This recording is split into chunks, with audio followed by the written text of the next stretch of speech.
And we are up. This is episode number 15 of the Our Town podcast, coming to you from Madison, Alabama, right off County Line Road. We're on the East Limestone side of County Line Road, for those that are familiar with it. And sitting before me, it's an honor, privilege to talk with Clayton Hinchman, CEO of Ignite. And you're probably the most easiest guest to kind of do research for, given your story. You've done a lot of interviews, and we're going to get into all of that and kind of who you are. But in short, on May 10th, 2008, you stepped on an IED as part of the 10th Mountain Division in the Army. Yep. And lost your leg. Yep. Shrapnel in the other leg. Long recovery. But that is the basic premise, right? But I think that happened 14 years ago, and Clay has done a lot since then. And I'm excited to talk about Ignite, talk about Black Patch Distillery, and your family and things like that. So how you doing today? I feel pretty good. I haven't died today, so I'm better than some days, right? So no, I'm doing pretty good. So you mentioned before we went live that you were up at Montesano today at noon or at lunchtime doing a speech. Yes. What was going on with that? The great team at Way TV was recognized as the Alabama News Team of the Year. Yeah. And Marie Wexel is a friend who's one of the reporters. Her husband's a veteran, and met her through like everybody networking. And they have a new VP and general manager, and he had read some of my articles and asked that I come share 15 minutes about resiliency, culture, challenges, and things like that. And so I was able to be a part of their the little celebration they do quarterly. And I just gave them a few nuggets of information and my opinion, on certain things. Sure. But it was nice to be included in their family for a short time, and hopefully, we made a small difference. If one person maybe. So.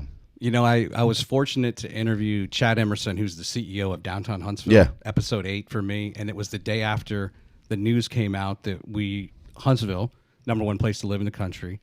Then shortly thereafter, I think it was episode 10, I had Matt Kroschel, who's a reporter from Way 31. Yep. He was on, and he was telling me, hey, we just got Station of the Year. Yeah. And I'm like, awesome. Yeah. That's good timing. Yeah. Yeah. Well, the one thing I told him today, and I think that's pertinent is, Mike Wright is a gentleman's name, who's the VP and general manager, and he was talking about we want to change the state of, journalism in the country, right? He said, I'm just arrogant enough to think that we can change that. And I looked at him over lunch and I said, well, you're starting with the right spot. This is #1 spot in America to live, right, and raise a family. I said, but more importantly, don't try to change the state of journalism. Do it. Yeah. And I said, stop talking about what you can do and what you can't do or what you might do. Just shut up and do it. And so that was kind of one of the messages I told him today is, you mentioned Ignite. And my passion has always been about what can you create as an enterprise and compete nationally, globally.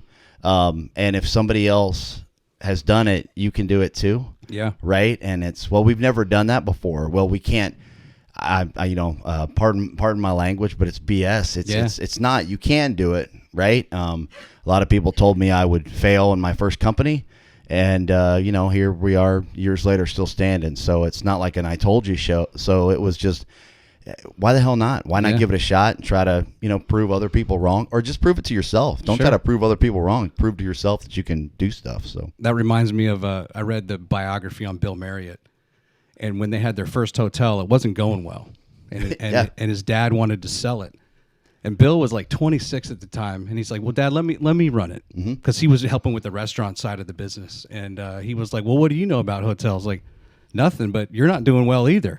So why don't you just let me run with it? Yeah. And here they are, 2,500 hotels later. Yeah, it's funny that I got out of the Army as a captain, and I really served 3 years. I lost my leg like 30 days before I got promoted to captain.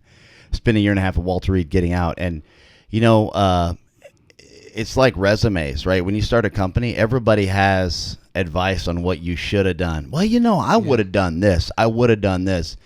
And I never meant to be disrespectful, and I hope I never was. But it was like, well, if you would have, if you could have, you would have. Right. Stop telling me what you would have done.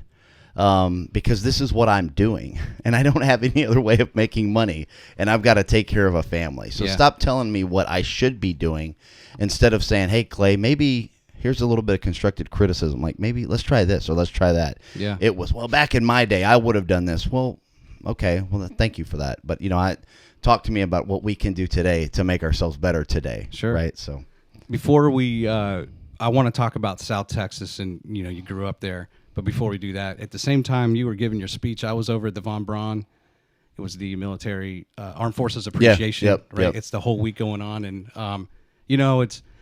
it seems like such a simple thing that we take for granted, but to stand up, state the Pledge of Allegiance with 1,000 people that were there to hear the national anthem. Yep.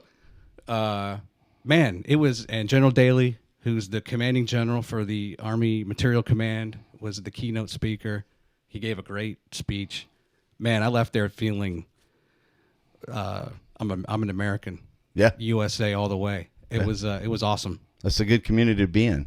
I know. I mean, you want a slice of Americana, you move to North Alabama, right? And I mean, specifically to Madison County, Redstone Arsenal, Huntsville, Alabama. But there's so many, Lawrence County, Lauderdale County, Morgan County, Limestone County, obviously, all of these great, it's just a great slice of Americana here. I mean, we love it here. So yeah. So let's do this. I'm going to switch over to the internet, which basically means I have some things prepared for you. The interwebs, all right. And the first thing I want to do is talk about the fact that I think you were born in San Benito, which is way down. Oh, yeah, right baby. down near Mexico. Yeah. So there's the Rio Grande that separates the two countries. Yeah. You were there till, I think, 7 or 8 years old. Is that true? Yeah, give or take my orale, by the way. Yeah, that was my I was there till about, I think, 6 or 7, and my biological father was a prison guard and got a job when I was about 7, and we ended up moving north. I'm probably messing that timeline up. I was a big kid, right? And then we moved to a place called Angleton, Texas, which was surrounded by 5 prisons. And so Angleton was a little hole in the wall right there. And it's really a part of the chemical industry, right, through all of that southeast Houston area. And my cousins still work in the petroleum chemical industry.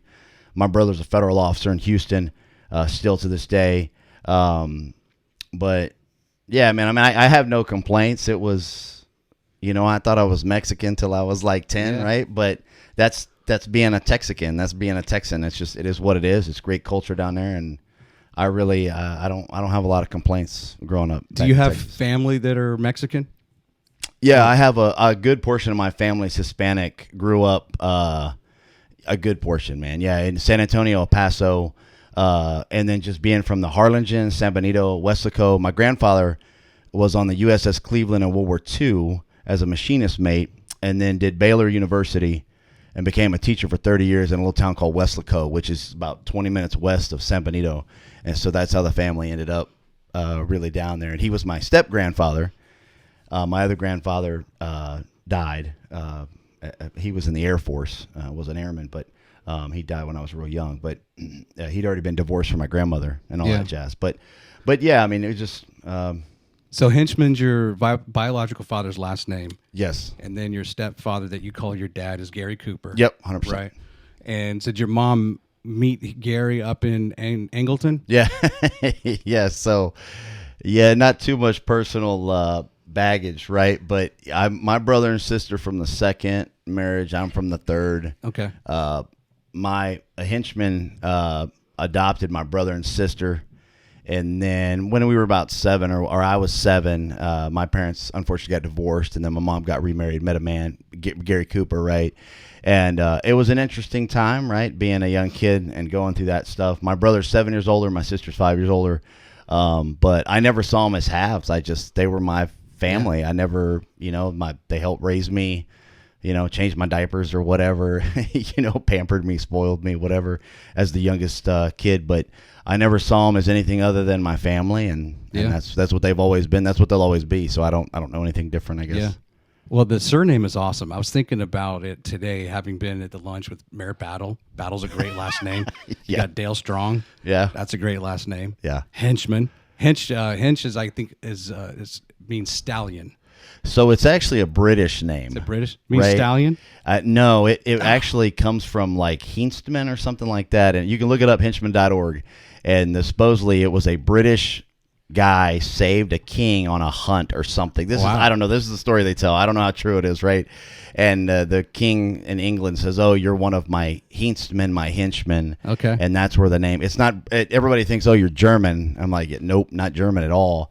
I'm just good old, I guess, white trash redneck from Texas. I don't even know, but I mean, yeah. Although it's not really good for young ladies, right? Yeah. I've got daughters, and it's not very passionate last name, right? For young ladies, but that's all right. I guess the internet source I had it at stallion plus like almost if you were like a valet or like a page or something like that. I was like, well, that's kind of contradictory. Yeah, you I don't got know. the strong part of the name, and then you got the kind of the servant part of the name. I'll take the stallion. That'll be we'll accept that. So South Texas, North Alabama.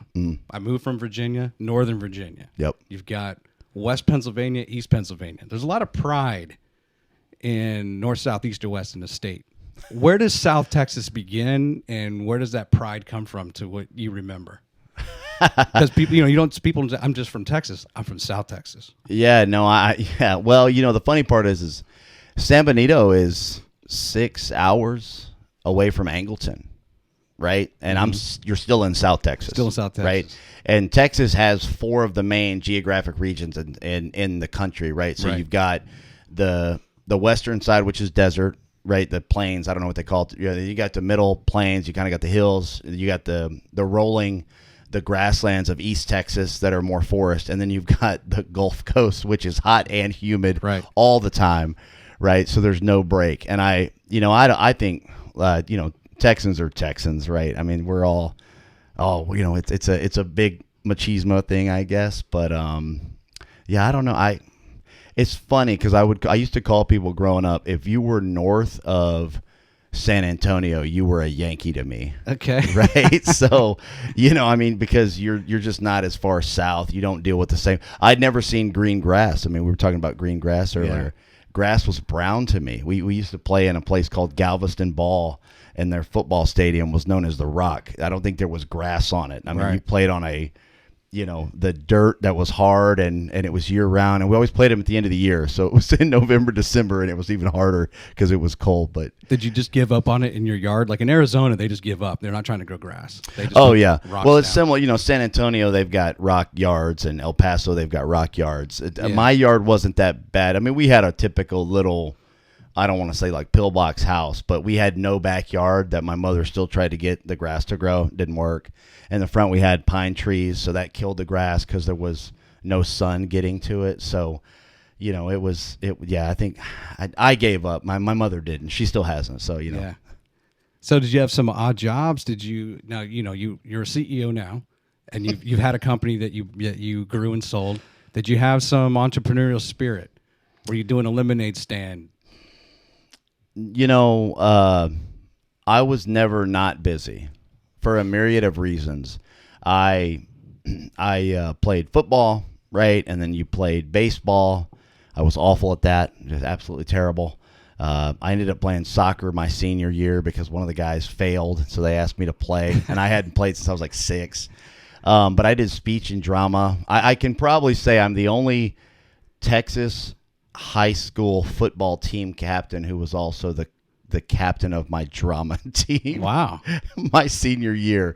But I was always busy. And then I was in the Catholic Church on Sundays. So my typical week was getting home late during the week. And then, Saturday, you play a football game on Friday night. And at 6 a.m. I was back at the high school to get on a bus to go do a speech and drama competition. Yeah. I'd get home Saturday night.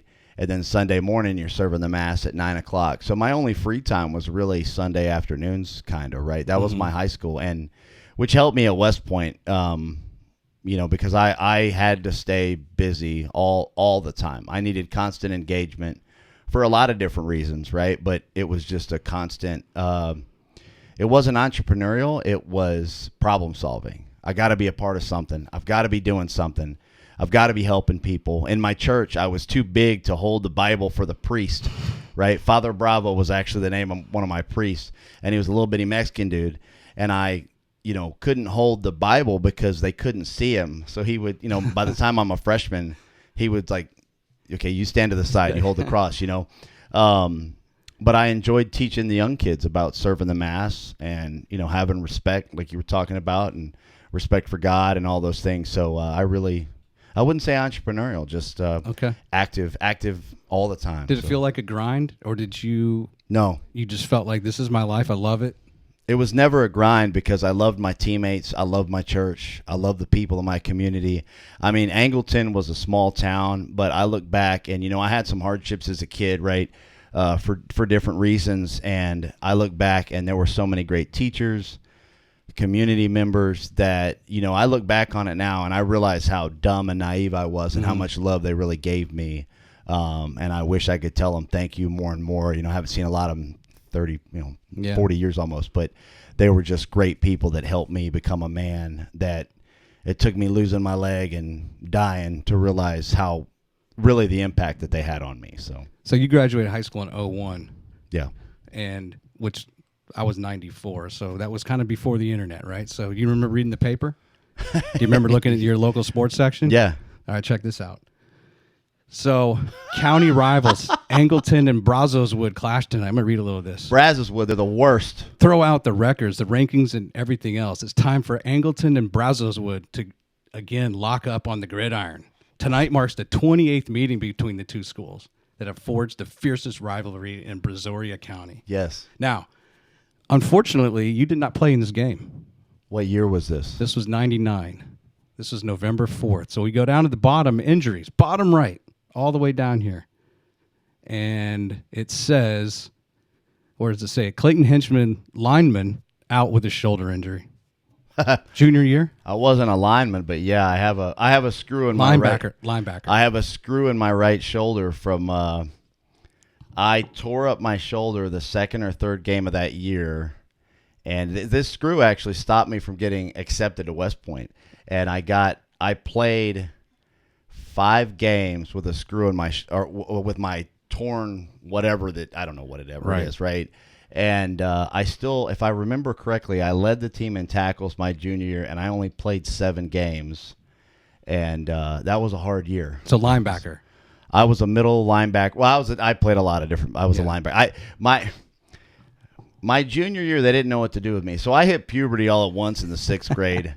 There's a weird photo of me as a 6th grader where there's 3 layers of Little League baseball. Yeah. And the first 2 are the kids, and last row is the third. It's the coaches. And there's 2 coaches. I'm sorry, we had 2 coaches, but there's 3 coaches in that picture. And I was 5'11", about 160 pounds in the 6th grade. And then everybody kept growing, and I was like, wait a second, what? This? I just kind of stopped, and I've been this tall about ever since. But yeah, I can't believe I assumed you were a lineman, because if you're a team captain, you're usually a quarterback or a middle linebacker on defense. And I played lineman. Yeah, but then you were probably how heavy were you in high school? I probably stayed around 200 or 210. I got up to 220 senior year, but I ended up playing lineman, and I ended up playing running back, and I played because our team just my junior year we had 7 guys go Division I. Wow. 1 guy won a Super Bowl, Gilbert Gardner with Indianapolis Colts and Peyton Manning. Really? And he ended up becoming a linebacker, played at Purdue. Ray Willis was a lineman at Florida State. He was so big. A lot of great guys that just worked real hard, good kids, and but we had a lot of injuries too, and so we just kept getting. My senior year, we were 1-9. We were awful. We were terrible. Maybe that's why there wasn't anything in the paper. Yeah, no, we were not good. We were the opposite of good. I'm crestfallen because I can't find anything from my last game was 93. I was a strong safety, and I was in the paper. I have clippings. But it's not been digitized. Yeah, no, yeah. But it stinks because sometimes I just want to go back and Google my name and my football, memories. Well, you know what's funny is I went back. I was at West Point, and a guy I knew who was a senior when I was a junior, and a sophomore, and he was working on oil rigs. Yeah. And I'm back in Angleton, Texas, at the Ice House. It was a little bar, right, that we had. It just served beer, and I remember him. We were having a beer, and he's like, "Man, Hinch, I remember back in the day, we were kings of this and we could do this." And he's looking at me, and I'm at West Point now. I think I'm about to graduate, or I just graduated. And he says, "Man, don't you wish we could go back?" And I looked at him and I went, No, it's awful. And I said, even the people that you think are extremely popular or whatever are still going through things in their lives, and they're acting it out. The bully is dealing with stuff at home. The people that are having all sorts of issues. And, when you're a kid, you don't realize that. And I was like, no, I don't want to go back to high school. I was uncomfortable all the time. Even when you thought you were cool, you still had to deal with all the bullshit of being a kid, right? Like, Right. And so I was like, no, man, I guess I kind of let him down. But, I was like, I don't want to go back, man. By the way, that's a sweet hat. Your Oilers hat there. Thank you. I'm trying to bring Warren Moon back to the league. So, anyways, I remember I had an Oilers T-shirt, I think, when I was like 7. And people were like, "Where'd you get that?" I'm like, "I don't know, but I mean, it was in my drawer, and I wear it. Yeah, I like the Oilers." All right, so let's talk about West Point. I think it was the only school you applied to. Yes, that's terrible advice. Children, don't listen to this advice. So talk us through that. What was the? I don't believe you had anybody that you knew intimately well within your family that was in the service. Maybe No. some. So talk a little bit about what caused you to want to apply to West Point and then ultimately pursue a military career. Ego, number one. But, I knew that I was going to have to get a scholarship or do something to go to college, right? We just didn't have some of the means. So I knew it was on me. And I thought, well, it'll be football, right? That'll be something. At least I can get college paid for. And I still remember my sophomore year, there was a young lady, I'll use her name, Sarah Patterson. She probably doesn't remember this. She was a junior and I was a sophomore. And I had gotten this thing in the mail about West Point. And I just remember I was like, oh, this is interesting. I had no idea what it was. And one of our theater arts class, our teacher said, where do you want to go to college? Where are you going? And I said, I'm going to go to West Point. Mm-hmm. And this young lady, Sarah Patterson, doing what kids do, turned around and was like, you'll never get in. And as a sophomore, I was like, word up, challenge accepted. And that it stuck with me.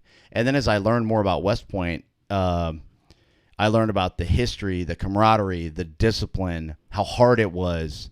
I was like, oh, okay. And it just became a thing for me. And the Black Knights, I've always been a history buff. My grandfather was a history buff. I'm still a history buff. I was like, the Knights, okay, this is kind of sticking with me, right? There's something here, right?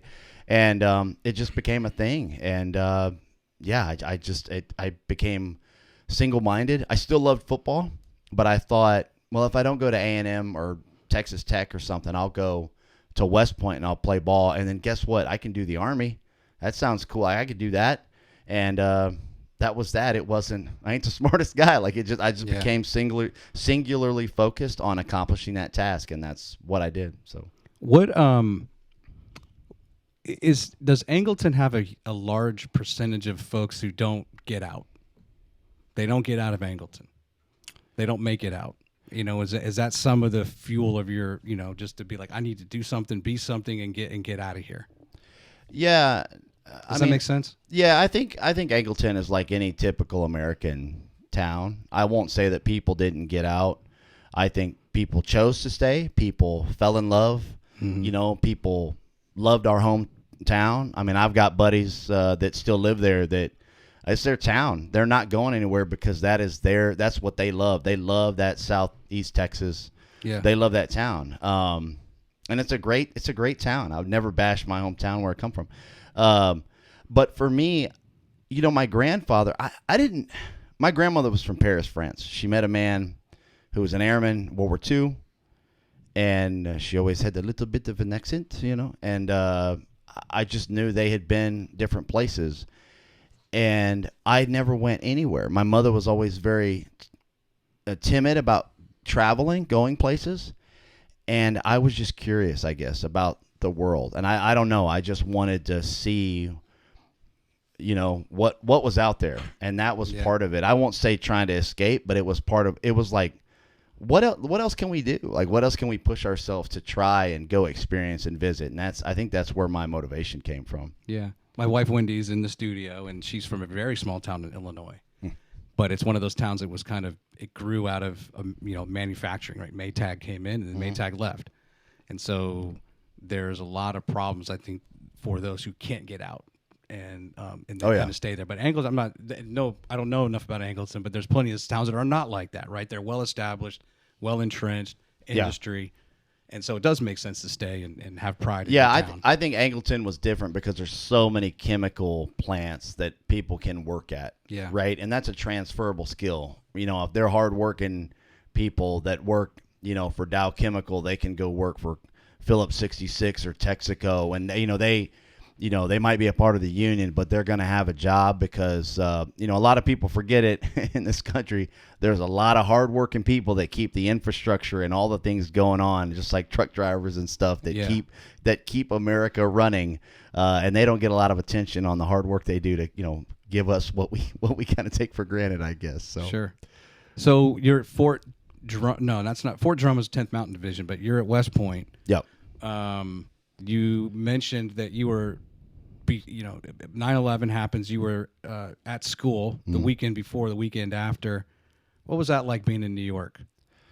And did you go home? Did you leave right away after the towers went down? Yeah, so when I went to West Point, I did not go early because I wanted to be a shock to my senses. I really wanted a shock. And the only time I'd ever left Angleton, my mother took me to the Biltmore. Yeah. And I'm like, which for her was like, oh, this is Disneyland. And I'm going, what the hell is this, And I was like 17 or 18 when she took me with my dad. And so it was a shock. And I'll tell you a story that I don't tell. It's embarrassing, but I cried the first time I climbed a mountain. And there was a 10th Mountain guy. And I swear to God, I met him years later at 10th Mountain Division. I'm this football player, and I'm supposed to be a tough guy. And I was trying to climb the mountain. I still did it. And then I got to the top, and I remember turning around and looking over the edge and be like, what was I crying for? Right? I mean, you're climbing a 100-foot cliff, and it's kind of hard, but you can do it. Yeah. And then I realized, my brain was getting in the way of my body functioning. But as a kid, I'd never been experienced to those things. I'd never had real challenges. And my family got mad at me one time. I said, but we were kind of raised to be soft. Hey, I've baled hay. I've, painted house. I mean, I've done manual labor. I worked at Kroger. It was my first job when I was 16. Okay. So I'm not afraid of work, but I had never really been, emotionally and mentally challenged to that extreme level. And then West Point immediately threw me into it. And I was so embarrassed. So this was a mountain in New York. Yeah, this is the first summer. This is like your second week there, I think, or third week. And it was 10th Mountain Division that was training us. Okay. Right? And then, I'd walked on the football team, and we'd gotten a weekend pass. I think it was one of the 4 games we won or something. We were there. And go to New York City. I get there at 7 o'clock at night, Manhattan. You're trying to sneak into bars and all that stuff I was still 18. Didn't really do anything, but I remember staying up all night, running around New York City, and then got back on the train, went back to West Point, which is Garrison, New York. Here's the train stop. You take the little boat back across to West Point. And then 2 days later, I remember I was actually sleeping at my desk, which is a big no-no. And I thought I'd gotten in trouble when my buddy woke me up. And then I saw that, like everybody saw the second plane crash into the towers, right? And I was ready to go, though. Like I said, it never dawned on me, until years later how it really affected me. I stopped caring about academics, football, all of that stuff. And I never realized it when I was there. I just was like, I didn't care anymore. I wanted to fight bad guys. Yeah.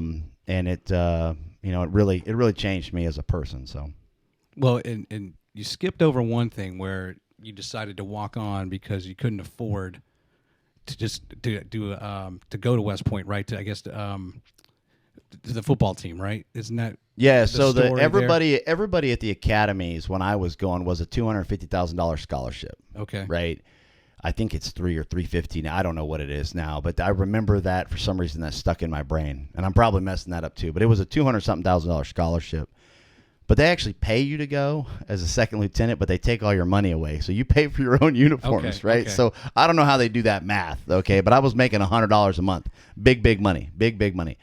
And, but yeah, I'd actually gotten recruited to play at Princeton or Yale, and some other small schools, Division I AA back in the day, and like one or two small, I think Buffalo. But I just turned them all. I kept remember like not being nice to the coaches or even talking to them because I knew I was going to West Point. I wasn't going to give up. And but if you go to an Ivy League school, I think you can only get a certain part of a grant, and my dad couldn't afford it. We couldn't afford it. Right. And but that I didn't care because I was going to West Point, and I was going to figure out how to get in. I mentioned physically they had turned me down because of the screw in my shoulder, so I had to go back and take all these separate tests and do this aside from the physical fitness test. And my doctor proved it that my shoulder was strong. And the funny part is acceptance day when you first show up, or our day, reception. I don't remember what it's called anymore. Somebody's gonna gig me for not remembering. But I remember being in a jock strap, right? And I've got a pretty decent scar right here. I got too many scars now, but I remember standing there. There's like 4 or 5 doctors at West Point, and I'm in my jock strap, but I'm just sitting there because they're trying to in-process me, and they're like poking my shoulder, looking at it. I'm like, oh, military medicine at its finest, you know. And finally, they just kept talking about, well, you know, we don't know if you can go through, and they're sitting there. And finally, I just said, excuse me, sir, ma'am, and I hopped down and I did like 100 push-ups. I don't know, I'm probably inflating that number, but I remember I just did a bunch of push-ups, and they was like, all right, you're good, and they let me go. But I wasn't gonna let them tell me you're not going. I'm here. Like you're not getting rid of me, baby. It's not happening. So and then later on, you know, that summer I ended up walking on the football team and, you know, ended up making the team. So how was the team? How were you as a team there compared to your high school team? I mean, records wise. It was well, our first year we beat Navy, which is all I really remember. But I think we were still 4-7 or something. Okay, and then. I wasn't very good. I mean, I would put in a lot of effort into it. And then we ended up losing the last 3 years. And I ended up playing rugby my sophomore and junior year, which was a lot of fun. But, you know, the football guys were great. You know, the rugby dudes were great. They're a little bit more wild than the football dudes, so they'll freely admit that, right? They wear that swagger. But like I said, it was. The football team wasn't really for me. You know, it was hard when I got cut. I admit that, but I just didn't have it. You know, and every time I hit somebody, my shoulder would hurt, but I didn't want to say anything because I was embarrassed. You know, and then I went and played rugby, and my shoulder still hurt all the time, and I didn't want to admit it. But you know, popping a 250-pound dude, you know, it started to hurt after a while, and I was like, why am I doing this? Because I want to go be an airborne ranger. Like I want to go do that. I don't want to just break my shoulder before I end up ever getting to serve the country, right? Were there did you play with a lot of guys from like New Zealand, Australia, the Polynesians on the team? Did they recruit them in for you? There are a lot of Polynesian descent guys and gals at West Point who were actually Mormon, right? And they come from, you know, the islands and then Hawaii and other places and California, you know, and it's just part of their culture, right? It's you know, they're the Mormon converts. I'm probably saying that incorrectly, but super studs, all super in shape, smart people, and then they would leave and go do their 2-year mission, their Mormon mission, and then come back, and they were even bigger. No, you know, but no, we played. But I mean, the rugby team went to Sandhurst and would play in England. I never did that. I always wanted to go on my spring break because my first year on the rugby team, I remember a guy. I went to Puerto Rico and one of the juniors came back and like a rugger had ripped his ear off, and they were like, "Oh, Hinch, next year you're gonna go with us." And I was like, "Oh, baby, no, I was on a beach drinking martinis. I'm not, you know, Mai Tais. I don't want to do that. That's crazy." But they were hard dudes. I mean, they were, you know, the rugby dudes. They were some tough ass dudes, you know, and they still are. They still are. So let's transition from leaving West Point. At that point, did you know you were going 10th Mountain Division, and you know, kind of transitioning to active duty? Yeah, so I was lower middle of my class. So the 82nd, the 101st, they were already gone. Vincenza, Italy, the 173rd was already gone, obviously. And I didn't want to go mechanized. I wanted to go light, so I picked 10th Mountain, and I actually had orders to 3rd Brigade Combat Team, which was going to be in Afghanistan once I left Ranger School. And then that changed when I got to Fort Drum. They changed my orders right when I got there. So what are you going to do? But yeah, I picked 10th Mountain. Okay. Let's talk about the 10th Mountain. And Bob Dole, if you don't mind. I have something prepared here. It's just this letter that he wrote. Bob Dole gave a speech when I was at West Point, and I believe he was still a United States Senator. And Bob Dole's a great man. I mean, just listening to him talk, and he even made a joke about it. He said he's a good old boy from Kansas, the plains of Kansas, and the Army's so smart they send him to the 10th Mountain Division. And I remember that joke. But Bob Dole, I mean, when he talked, people shut up and they listened. I mean, and it was, and I got to work with Elizabeth Dole later on, working for Veterans, their benefits on Capitol Hill, when she started the Elizabeth Dole Foundation. And I would just always tell her, like, your husband's speech at West Point affected me, and I hope you can tell him that. I mean, because he was a good dude. So there he is, in part of his recovery. Yep. There in his hospital bed, and I'm trying to find. He said, "It's said often that my generation is the greatest generation." Dell wrote, "That's not a title we claimed for ourselves. Truth be told, we were ordinary Americans, fated to confront extraordinary tests. Every generation of young men and women who dare to face the realities of war, fighting for freedom, defending our country, with a willingness to lay their lives on the line, is the greatest generation." I thought that was an awesome quote. And here's the letter. So there's this. They petitioned, right? Anybody who had been an alumnus of the 10th Mountain came to him. He's now the Senate Majority Leader. Yep. Hey, can you help us? Dear Jack, he writes this to Army John Jack Marsh. I hope we can work out a mutually satisfactory time for the 10th Division reactivation ceremonies. However, I am somewhat troubled by the enclosed letter I just received from Mr. McKenzie, President of the National Association of the 10th Mountain Division, Incorporated. Is there any reason that it cannot be known as the 10th Mountain Division rather than the 10th Division when it is reactivated? I would appreciate your comments. Concise, clear, to the point. Yep. That's leadership right there. Yep. Leadership isn't long-winded. No. Leadership doesn't need to be a bunch of fluff and circumstance. Make your point. Stop talking. I mean, I don't know, Bob Dole. And I'll tell you right now, being from 10th Mountain Division, and I know I'm jaded, but best non-commissioned officers, soldiers you're going to face. The environment is so harsh at 10th Mountain Division that those people really stick together. So it's a special operations unit. No, it's not. No, it's not. So, but they get bastardized. Nobody knows. A lot of people don't know this because the 82nd Airborne and 101st Airborne, great divisions, great people, great leaders, great soldiers, right?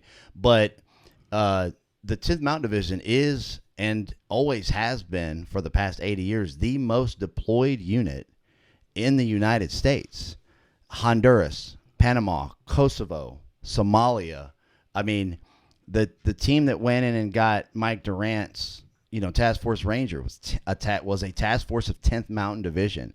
I didn't know all that history before I went there. But the 10th Mountain Division, and I had guys, my NCOs, when I deployed, I had one guy who'd been home 3 months, and he volunteered to go into another brigade. He was like, I'm going back. I mean, I don't necessarily approve of that, right? But even when the Army had like 1 year combat tour, 1 year rest, 1 year refit, 10th Mountain Division was on a 1 year deployment, 6 month rest, 6 month train. They weren't even given the same treatment that the rest of the Army was, right? And I'm probably oversimplifying it. I was a punk lieutenant, but I'm telling you that the 10th Mountain Division is the most deployed unit, and you're talking about they train and they don't pull punches. They're there to fight and win wars. Yeah, they're not there for pomp and circumstance about putting on parades. 10th Mountain Division fights and they win. So when would you know? So how much lead time did you have before you were deployed in August of 2007? Yeah, so I had orders to go to third Brigade Combat Team, and my Ranger School dates had gotten messed up somehow, and they messed up a bunch of our dates. So I was lucky enough to make it straight through Ranger School, March to May, like 62 straight days. I thought I was coming home and then going straight to Afghanistan with 3rd Brigade because my buddy was in the Korengal Valley. He'd just gotten there, and I'm ready to go. And when I got to Fort Drum in late July of 2006, When I in process is when they said, "Oh, by the way, your orders have changed." And I literally, Okay. I didn't have a wedding. I got married real fast. We eloped in Fort Benning, Georgia, Columbus, Georgia. Hey. It's paradise. But it's beautiful. And but we, I thought I'm ready to rock. I'm going down range. Yeah. I'll take care of this stuff later. And then my orders changed, and I was gonna be home for a year, then train, and then go to Iraq. And so August of 2007, we ended up, deploying to Kuwait and then going to Iraq. So I knew for a year, but I thought I was going to be in Afghanistan. So talk a little bit before May 10th, when you step on the IED, talk about those first 8 to 9 months that you were there. You only work at night, correct, as far as your operations? Yeah, so originally we were in 5 Warrior, and it was in Kirkuk, right? It was Kirkuk Air Base. And we were in Kurdistan. Two weeks in, I lose Private Nathan Thacker, who was the youngest soldier in a battalion. We hit an IED about 2 kilometers north of 5 Warrior, and it was 2 mortar rounds. And he was in the back seat behind the driver. The driver lost his eye, but he got clipped. They had offset the triggering device, right? So anyway, I lose the youngest soldier in a battalion, and that was that. I mean, we were there 2 weeks, damn near. And then we ended up. Were you the battalion leader? No, I was the platoon leader. Okay. And I was with Headquarters Company at that time. For some reason, I wasn't with my company. I was attached to another company, which we had the largest battle space, like north of 5 Warrior, which was Kurdistan, which people were like, it's not a real place. I'm like, well, they man their own borders, so I don't know. I'm not a smart guy, but and our job was like to get the Kurds and the Arabs to get along. So 23-year-old Lieutenant Hinchman, we're on the job, right? Me and all my lieutenant brothers, and all my captains and all the people that were in that battalion. And I was in Triple Deuce, 2-22 Infantry Battalion. Deeds, not words. That was our motto, right? Cheesy back in the day, but those words have gotten through me a lot, sure. In the past years. But yeah, we were just kind of driving around, getting shot at, taking sniper fire in Kirkuk. Unfortunately, Private Thacker was killed. Several other guys were wounded, but my medic was able to save the other guys. Yeah, that was that. I mean, it was riding around in trucks, and I was pretty pissed off because, when I first got to 10th Mountain Division, they start giving you all this body armor, and I'm like, I picked light infantry, right? And I used to ask my commander, hey, sir, give us helicopters, drop us off north of the city. We will work back to the FOB. Denied. I'm not driving around these damn trucks. They're big ass, they're just targets. I've been in tanks, helicopters, all stuff. Those things are big targets to me. And I know a lot of people love them. They're big targets. They make noise. Yeah. You're ripping down, the electrical wiring, and you're running over kids or whatever, right? And you're just changing their way of life instead of trying to build rapport with people. And but we just got sniper fire probably every other day in random villages, and you'd get blown up, and you just drive around. And then, luckily, I've been a platoon leader for about a year and a little bit, and then I was getting moved to Alpha Company, and my battalion commander said, "Hey, look, you've been in a heavy weapons company. I kind of gypped you on light, on a line squad or a line platoon. That's how we refer to it." He said, "Do you want to be an executive officer, or do you want to be a line platoon leader?" And I just looked at him. I said, no officer wants to be an executive officer. I want a line platoon, especially when I knew we were told we were going to do this special operations mission. And my wife still makes fun of me. She's like, your fat ass volunteered to, step on a bomb. But I did, because if American soldiers are going to go be in harm's way, I'm going to be with them. I'm not going to be on the sidelines. And so, yeah, I volunteered for it. And thankfully, my battalion commander allowed me to take another platoon. And, November, December of 2007, I think was when we officially got moved over to the Special Operations Task Force 17. Okay. That's where the black patch comes from. We had to wear sterile uniforms and all that stuff, and we were doing direct action targeted hits against known Al-Qaeda operatives in, all over Iraq. It wasn't just certain space. It was we were FOB hoppers, they called us. So we would hop and go hit a target. But Forward operating base. Forward operating base. Yeah, I'm sorry, FOB. It's all right. And we'll talk about Black Patch Distillery later, but basically what you were describing and naming your distillery, You wear a black patch and American flag. That's it. Yeah. That was We the had. only- Yeah, we had. We follow the Geneva Convention. No matter what people think, Americans follow rules, right? And you have to have insignia. Yeah. And unfortunately, on the back of the black patch, it was Velcro, right? You had your last four, your social, and your blood type. And unfortunately, I had to use that. But that's where the name came from, because everything else, no name, no rank, no insignia, just the American flag and the black patch. So It's well chronicled, right? You've been a guest on other podcasts. There's Yeah. a lot of news articles, and I didn't necessarily want to revisit all of those details. Yeah. Because I would encourage people, hey, don't just be the only way you learn about Clayton Hinchman.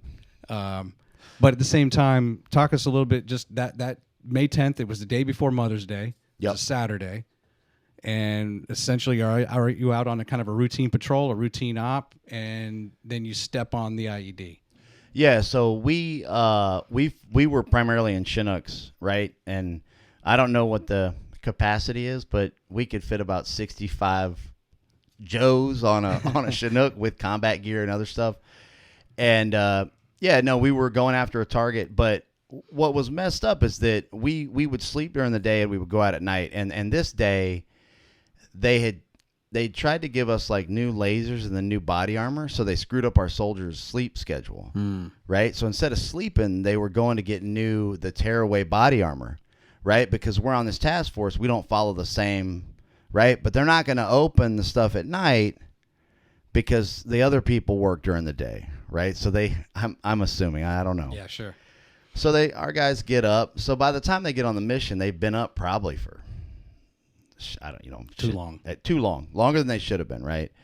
So anyway, so we get off. We have a hard landing. Some guys, I think, kind of remember getting, we actually brought water because a previous mission, we'd had a brownout, which the dust storms, we ran out of food or water a couple of times, right? And so we wanted to make sure we had water on this mission because we knew it was going to last longer than others. And I was usually the main element. I was first platoon. 1-6 was my call sign.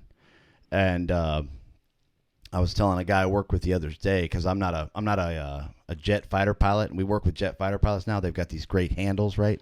Like, I'm Spanky or I'm whatever, right? And Spider like, toes. Yeah. I was like, I'm one sizzle. Like, it's because I used to mess with my commander, and I'd say, one sizzle for shizzle my nizzle over the radio, and he would always get mad at me. I don't know if that's appropriate, but he would always get mad. Anyway, so we landed, hard landing. And I knew, so we had thermals, and if there's heat signatures in these buildings, right? Because it was a terrorist training camp, because there were monkey bars, right? That's serious. This is the thing. And I'm like, oh, this is going to be hot garbage. So I set up 2 blocking positions. My guys did, not me, right? I'm an officer. I don't do anything. And so they set it up. We actually brought concertina wire. And so the east and west side of this objective was kind of, north and south side were cut by a road, and over here to the east was a highway. It's a high-speed avenue of approach. Well, there was a known Al-Qaeda operative in this area, okay? And obviously, they've got friends with the Iraqi police because they're real close to an Iraqi checkpoint, okay? Just, calling it like I sees them, right?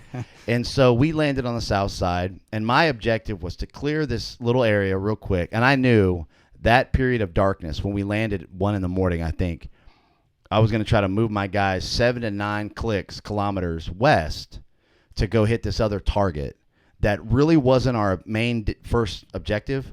But there's nobody going to be in these, right? They may be on the north side where other houses were. They're not going to be down here, right? They're not going to hang out by themselves. And if they are, as soon as we land, they're going to get spooked. And we're just going to, to take care of them, right? We'll get rid of them. Yeah. And so I knew, we'll clear this, and then we'll move west. Well, my laser was messed up from the hard landing. Everything was jacked up. Guys are tired. And I just remember, like, I couldn't really see that well. And I was like, and you can't see a pressure wire IED really anyways. You can't see the triggering device. And so, but all we ever saw was homemade explosive. And I was trying to explain to somebody that, he's like, what do you mean by that? And I said, dude, everything blew up. Chairs, seats, lights. They rigged everything to blow up. You just got used to accepting the Lord someday it was going to happen to you, right? Right. Because if you didn't, you'd stop moving. You're just so scared that you just couldn't continue your mission. So you just accepted it for what it was. And one of the first missions we ran on the task force, We lost 4 guys. We dropped 17 guided multiple launch rocket systems, Gimlers. We took out some bad guys, dropped 205-pound bombs. That was our first mission, our rip out with the 82nd. So, we knew this can happen to you, right? Or I did. I accepted it. And I mentally accepted that this could happen to you, right? So anyways, I'm walking along and I'm following first squad. My interpreter, I had 2 interpreters and one of them got jacked up in the hard landing and everybody's confused. And I'm like, we've got to continue the mission. And I literally am on the radio and I turn and I was like in the middle or next to a fighting position where they had set up concertina wire. And that's when I stepped on IED. And, I don't know exactly where everybody was walking, right? But, my soldiers took it hard because I was following 15 guys. Yeah. Like they all stepped over it. My wife jokes, she's like, well, you're just the fattest one, but that's war. Yeah. It's combat. It's dirty. It's disgusting. There's no rhyme or reason. I've lost friends in combat and a lot of people try to make sense of everything and you just can't, right? Yeah. Why do some people live and some people die? Right. I don't know. Right. So it just happened to me. My guys took it really hard, but I tell you what, when I blew up in the middle of the night, the guys in front of me, the team leader, they turned around, they jumped in a hole, and they put 2 tourniquets on me. So I've got my left leg because of these guys, and I'm alive because of it, because they kept me alive. Yeah. And the greatest compliment I've ever gotten, and I guess this is self-serving, I don't know, but, I gotta watch my language, but, I made sure my guys trained with an intensity of combat because it was real to me. And, years later, it wasn't that long later, but my guys came home. I went back up to Fort Drum to a hail and farewell kind of thing. And the guy that saved my life was like, hey, LT, I want you to know, and I'm a captain now, right? They still call me LT though, right? I'm always going to be a punk ass lieutenant, And so they said, hey, you saved your own life. I said, what are you talking about? He said, you didn't let us sleep. We used to stay up all night in the darkness and have to do medical drills. We had to do this. I got everybody extra tourniquets. Everybody carried 3 to 4 extra tourniquets in their little pouches, right? And, we just trained these guys. And I made sure, and look, I'm an officer. I don't train. Sergeants, non-commissioned officers run the military, right? In every sense of the word. If you're an officer, get over your ego. Non-commissioned officers are the working people of the military. Yeah. They run the military, right? If you're an officer, shut up. And so, I made sure that my NCOs, like, here's your resources. Do this. This is the standard. This is the standard, right? And it was about setting a standard of excellence. And, my guy told me that. I'm crying. It hits me hard. But when I was in combat, I only had 1 Ranger qualified sergeant. I think every single one of them is now either Ranger qualified or before they got out of the Army, they were Ranger qualified. Because I was the Ranger honor graduate. And I wear my Ranger tab with the utmost pride because I earned it. Yeah. Some people know they didn't earn it. They know it. They know in their hearts. And, people that, if you don't earn something, they know. And I remember having young Ranger Battalion guys when we graduated. We're having a hard time with some of the people they let graduate, right? And, I remember, and it's 06, it's a long time ago, right? And I just remember they were like, oh, I'll never wear my Ranger tab. And I said, why? You earned it. That dude knows. Yeah. He knows. He has to go before God when he crosses over, and he knows he's got to look at his children, and he knows he didn't earn it. Yeah. And some people are narcissists, and they don't care, right? But, for me, I earned it. I know the guys and now ladies that earned it, and, you uphold a certain standard, and that's what I always did was try to uphold a certain Ranger standard in the 10th Mountain Division of making sure you were train harder than you fight, right? That's an old cheesy saying, but that's what I try to do. So if you look over your right shoulder, that was episode 5, JAG 28. Yeah. That's in memory of Mark Forrester, who was killed in action. His brother Thad was my guest. And what we talked about was the notification process. It was simultaneous notification, right, to the family on notifying him of his death. And they wanted to make sure that there was family in Tuscaloosa that found out at the same time as the family in Texas. I know you mentioned on other programs that you were just hoping to get a gas mask so you could just pass out Yeah. And you passed out for basically 12 hours. Yeah. Talked a little bit now. You weren't killed. You're injured. You've lost your leg.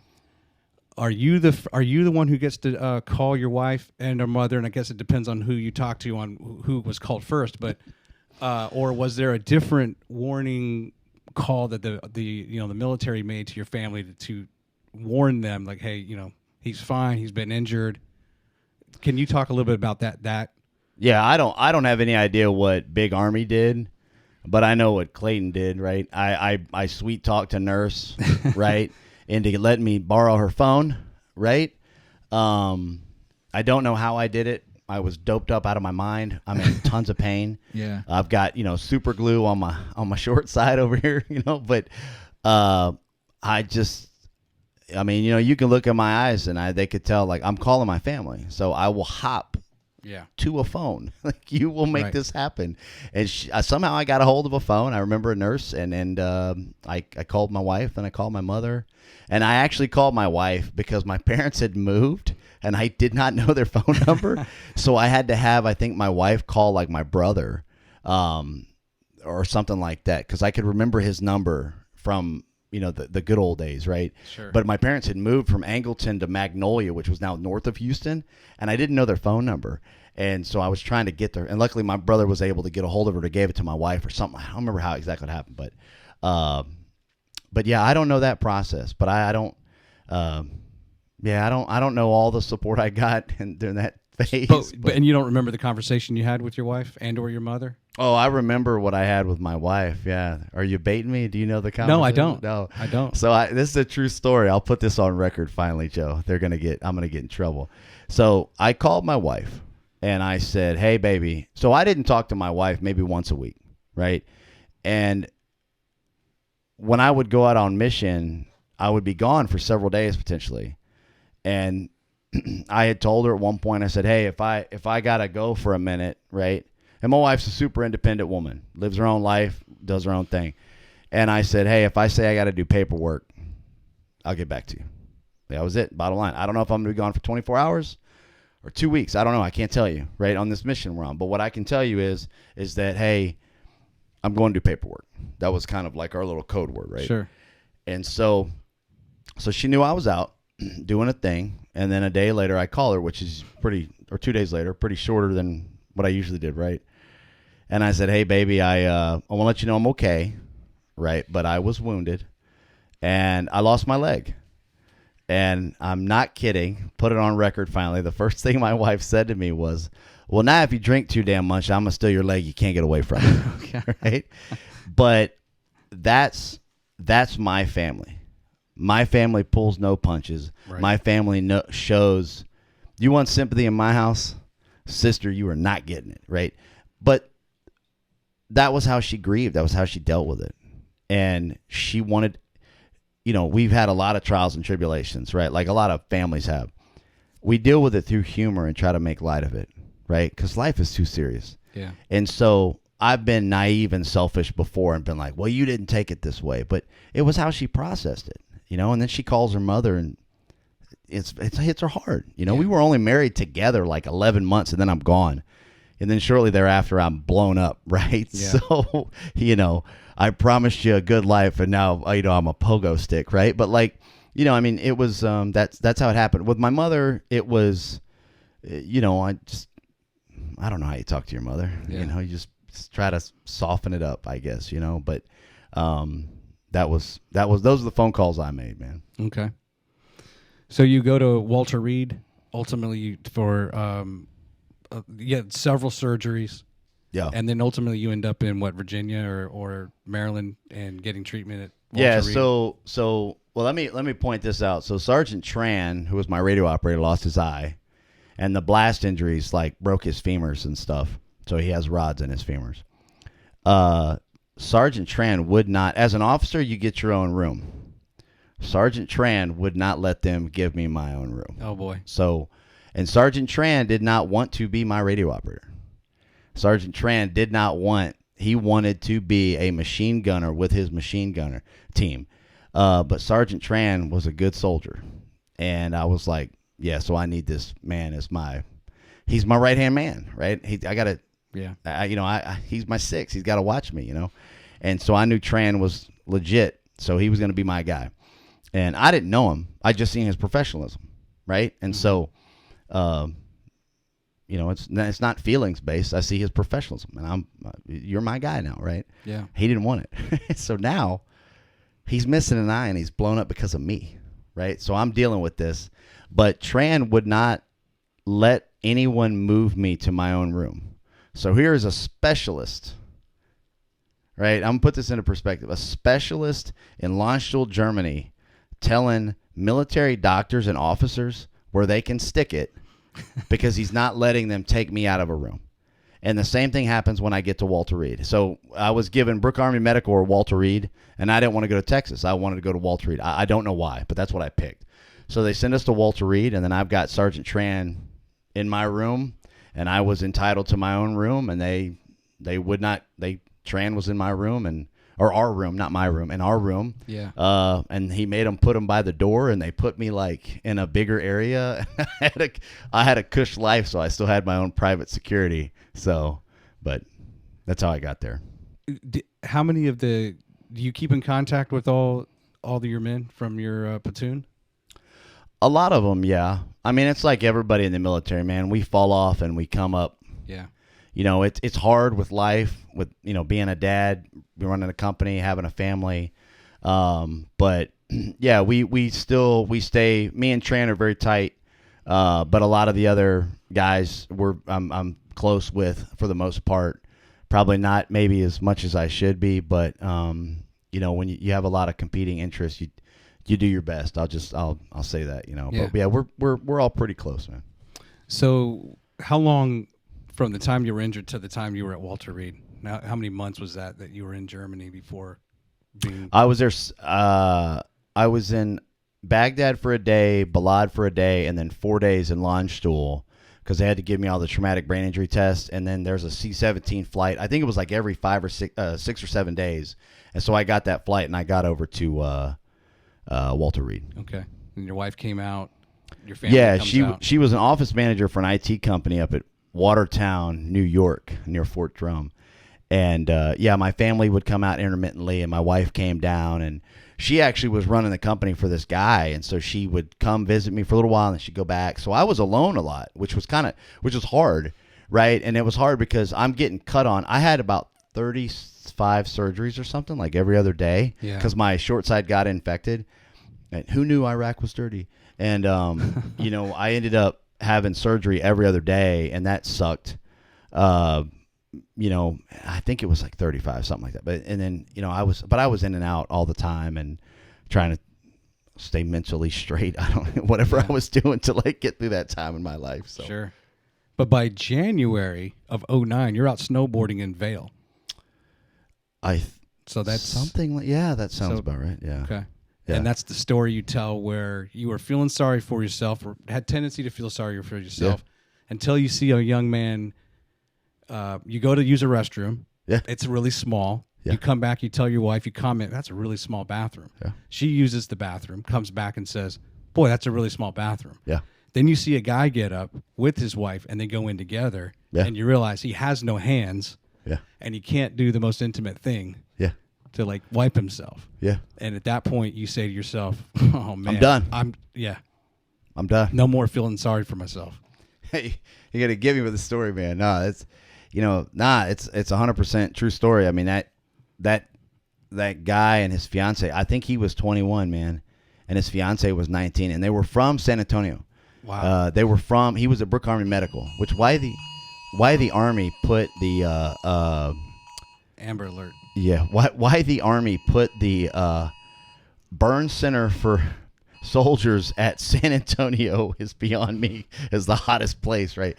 But he was a South Texas dude, if I remember correctly. Hispanic heritage, good kid.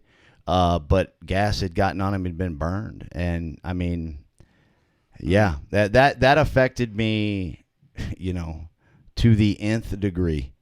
I mean, to see a young person like that, to deal with the pain, and burn victims, so many people don't know, like, I can use a prosthetic, but their skin is constantly being regrafted, redone. I mean, your skin is a living organism. People forget that, right? I mean, we're all living organisms, but yeah, I mean, that the pain that some of those individuals go through. I mean, I knew right then and there, and thinking to myself, seeing him and his fiance at the time use that tiny firehouse restroom, I was like, I'm done. I'll say this again. I'm done being a bitch.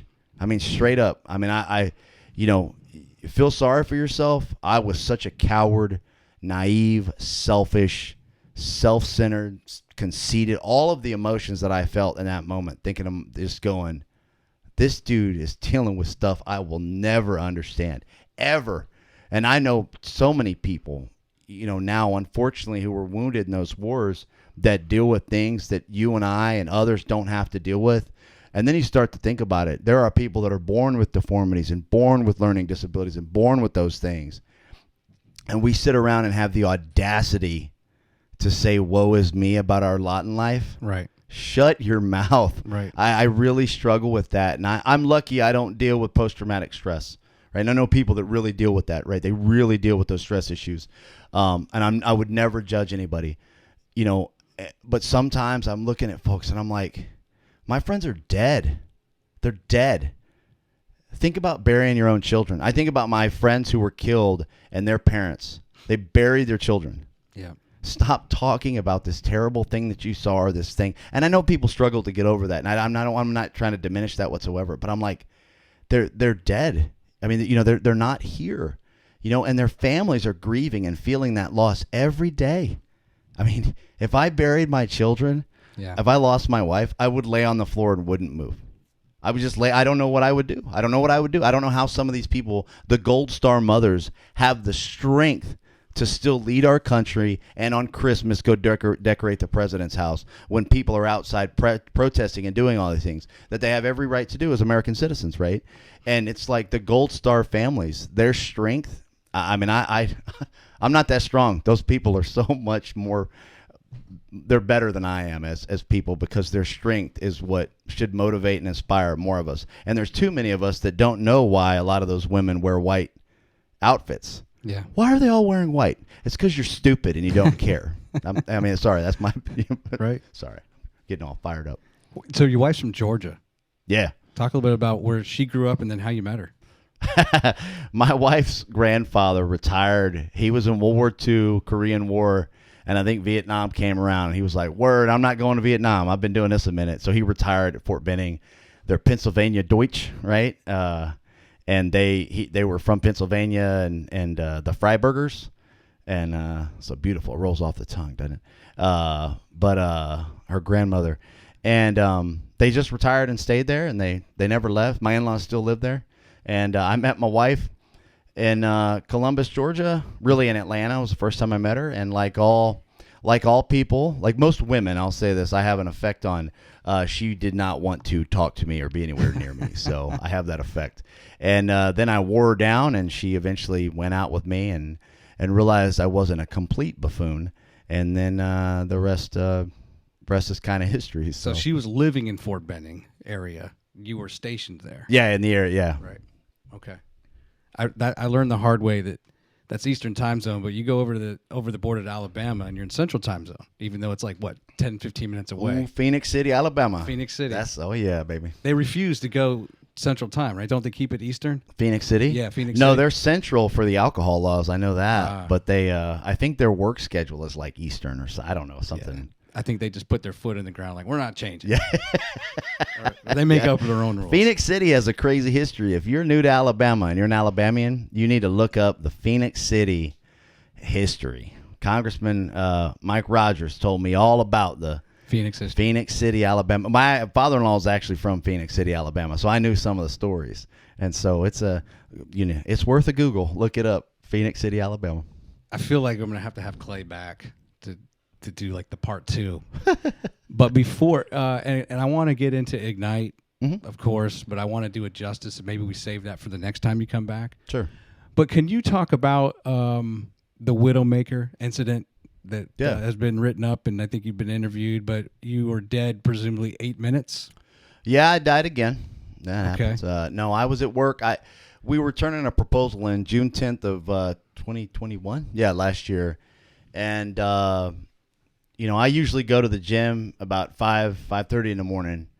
And it was 6:30 in the morning. And for some, I'd kind of gotten a late start to the day. And I remember out of my neighborhood, if I go left, I go to the gym. If I go right, I go to Research Park. Okay. And I live real close to Research Park, right? And I turned right because I knew my team needed to turn in this proposal, right? And I wanted to do my part and get it done early so they can make any adjustments or whatever. So I go into the office from 6:30 till about 8:15 ish. I finish my part. I add very little value. Let's be honest. So I do my part. I pass it back over. I go to the gym from like 9 to 10 or ish, right? I go home. I take a shower and I keep sweating. I just keep sweating. Well, it's summertime. Yeah. It's humid. It's Alabama. I'm from Texas. I'm used to maybe it's because I just hopped out of the shower. I'm sweating. I wasn't out of breath. I didn't really have any pains. But I had actually gotten lightheaded about 2 weeks prior in the gym, and that never happened to me. And I've always had high blood pressure. And I always thought, it's because I lift weights or I'm active or whatever. But I'd had it since I was 18, and I didn't know my biological father. I don't know him, right? He kind of left when I was younger, right? But, I didn't think we had heart problems. I didn't know any. I didn't think we did in the family. Sure. And I'm fit, man. I'm good. And so I get back to the office at like 11, and we're going to do this training at about 11:30ish. And I get in, and I just keep sweating, and I'm getting lightheaded. And I go cook my meal, and it's funny because some of the guys I work with are like making fun of me, right? I mean, they're, oh, come on, tough guy, or whatever. They're just they're razzing me. And luckily, one of my guys who was, he was 60, and he'd had a heart attack like 15 years earlier when he was like mid to late 40s. He says, "Yo, Clay, you look terrible." And I said, "I think I just passed out. I think I just passed out in my office." He goes, "What?" I said, "I think I just started to pass out in my office." And I'm trying to muscle through it because I'm a meathead. When I lost my leg, I was awake the whole time. And so when I stepped on an IED, I felt this. The only thing I can describe is a wave of water hitting me. Right? I grew up on the beach. I feel this wave. So I'm a meathead. I'm going to muscle through this thing. And then my leg was gone, so I fall down. So I'm just thinking I can muscle through whatever is happening to me. And it didn't happen. I cook my meal. I go downstairs. I'm about to take the first bite. And I was like, nope. I get up and I go to the restroom to try to like compose myself. And I come back in. I throw my keys to my vice president. And I'm like, hey, you're taking me to the hospital. And he was like, and I just start walking out. And he goes, "No, I'm not." And I actually got outside. He was like, nope, I'm calling the ambulance. And there were 2 female EMTs that got there within like 2 minutes. Wow. I mean, they were there fast. And, we have a secure facility. So like the heart shocker thing, I can't think of the name, whatever, right? Defibrillator. Yeah. Defibrillator. Some of the doors had been locked and people didn't know how to get it. And it was a whole thing. And then 2 seconds later, these firemen show up, and they end up putting me on a gurney. Most embarrassing moment because my employees see me leaving in a gurney, and I was so pissed about not walking out on my own 2 feet, right? Yeah. Which is the ego people that have heart problems have to get over, right? Because most people die on the way to the hospital, right? Oh, I'm going to drive myself because you're dumb. Call an ambulance, And so they start to push me in the back of the truck, and I look down. I remember looking at one of the EMTs, and I was like, I'm crossing over. And then I passed out, and I went into shock, and I started having a heart attack. So they zapped me 3 times. They pump on me, but I wake up, and I see this fireman over me, and he's like a younger dude, and he has this beautiful mustache. It's beautiful. It's a gorgeous mustache. Handlebar mustache? It wasn't handlebar, but it was pretty good. Pretty know close. What I'm saying? It's like I see this beautiful face over me. Like an Italian mustache. Yeah, I'm like, I don't know about. I'm like, he's a beautiful angel. Anyways, so I wake up and I just remember going, and you wake up and you watch my language. Do you want me to be honest with you? Yeah. I wake up and I was like, I just went, what the fuck? I was like holding my chest because I've been shocked, right? And I didn't know how to take it because one of the EMT ladies is like, they've got my shirt cut open and she's rubbing my chest tummy area. and she says something to me like, "It's a good thing you're a big old boy," or something like that to me. And I didn't know how to take it. I was like, "You calling me fat? Like, what's going on here?" You know? But so they start talking to me. They get me to the hospital. I get to the hospital. I'm talking to everybody, and I still feel I'm not. So I'm like, something's not right, right? But they're telling me I'm stable. I hand the cardiologist my phone. He calls my wife. He's telling my wife I'm fine. Somebody gave me a COVID test in the middle of this thing. I snapped my own pelvis because my prosthetic is half on because I'm sweating so much. I literally snapped my own pelvis by jerking myself when they stick the COVID thing down my nose in the middle of a heart attack. Because that was so important to make sure. I'm sorry. It's a good thing I had my mask on. No, I'm kidding. No, so anyway, so I'm sitting there, now I'm in pain. And he's calling my wife. They start to wheel me off, do tests, and I look over at this nurse, and her name is Stephanie. I finally got to meet her at the Heart Ball in Huntsville. It's a beautiful person, her and her entire beautiful family. And I've been trying to find this woman for a long time, right? I'd seen her one time after I died. But I was like, give me your phone number. Like, my wife's with me, right? Like, in the room, and I'm like, give me your phone number. Like, I need to know who you are. And she's like, no, we don't do that. This is just part of our job. And I begged and pleaded to try to get her. And she sat at our table with her husband because I went down for 8 minutes, and she worked on me for 8 minutes. 8 minutes that I was dead. And I woke up. I had a tube down my throat. They were about to put me on ice. And when I wake up, all I remember, they've literally strapped me to the bed because I'm fighting them. And I'm literally trying to meathead break the bed to get this tube out of my throat. Mm-hmm. And our CFO is there, and my wife is there. And all I remember, and I think my vice president was there too at this time. But when I woke up, all I remember was you can't talk with things in your mouth. It's so uncomfortable. And I'm trying to make sounds, and I'm pointing, but I can't open my eyes because I guess I'm still in shock. And I'm pointing around, and I'm doing this. Let's see if you can see me. I'm like making this hand sign like this. Yeah. And I'm like, I'm trying to get my hands, and they're like, we don't know what that means. And I'm trying to say, I'll write whatever I'm saying, right? And my wife looks at the nurse. She's like, he's literally the worst patient you'll ever deal with. You need to take this tube out of his throat. And I went, something like that. And like an hour later, they finally get this tube out of my throat. It was so uncomfortable. And then I was kind of. So what happened in that 8 minutes? Are you going to write a book about what you saw on the other side? Or you were halfway to the gates and Peter was like, hey, dude, you're not your time. Go back. Nah, it was weird. I got there and Peter was like, you don't have a ticket, son. No, you don't have kidding. A ticket. No, I have all the answers to the universe now. No, I straight up, I remember people being over me and fighting. Okay. That's all I remember. And I remember there's beings over me, right? There's people. Yeah. And it all kind of blends together when you're in that phase.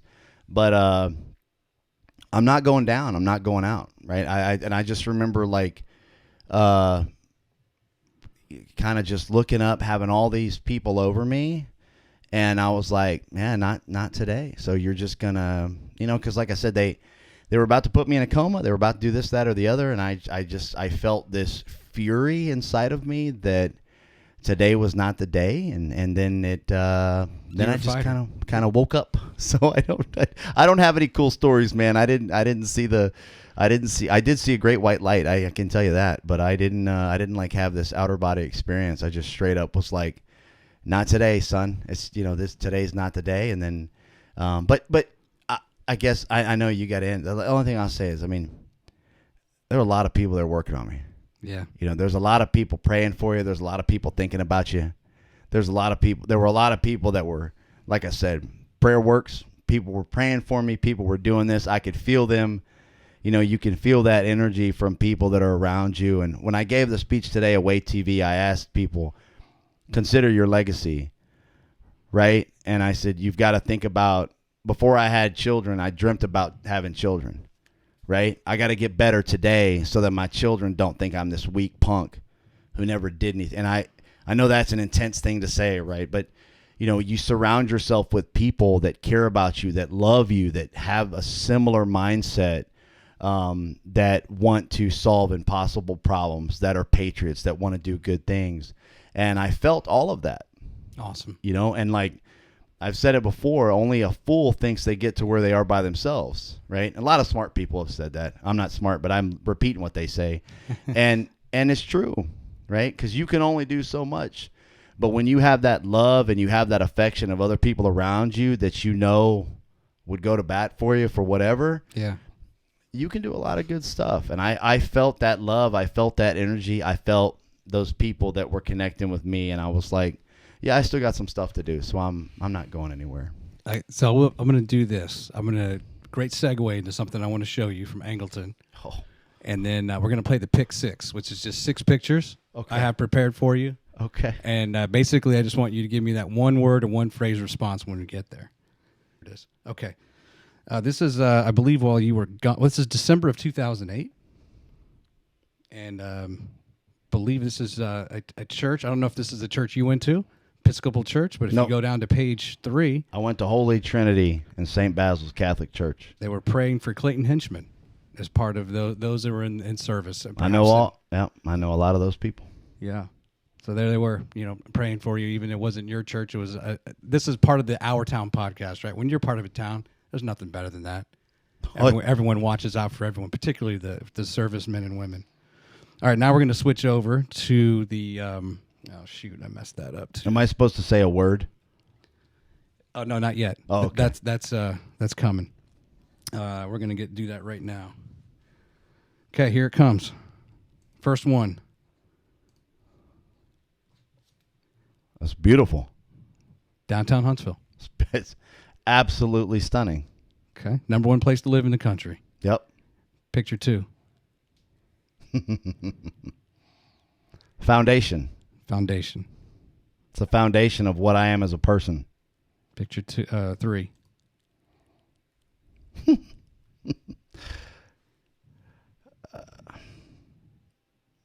I already used foundation. A building block. Okay.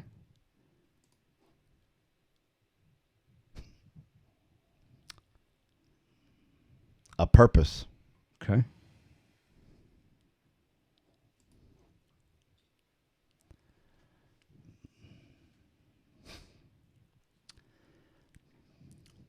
A second chance. Okay. Yeah, and last one.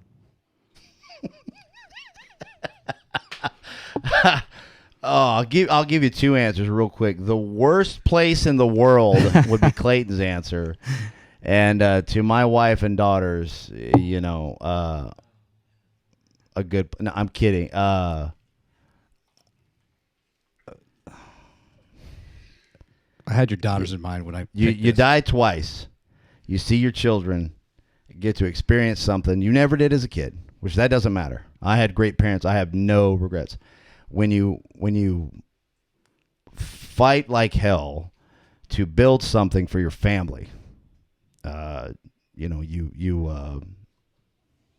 get to enjoy that. You enjoy that on a new scale. I learned something new. Last thing, I know I'm long-winded. No, you're fine. I heard today. It's your show. Because I'm a history buff. I heard a quote that it was about building wealth or something. I don't remember what it was about, but it was about we are not an individualistic country, right? We actually don't build wealth in this country for the individual. You build wealth in this country for your family, and people forget that.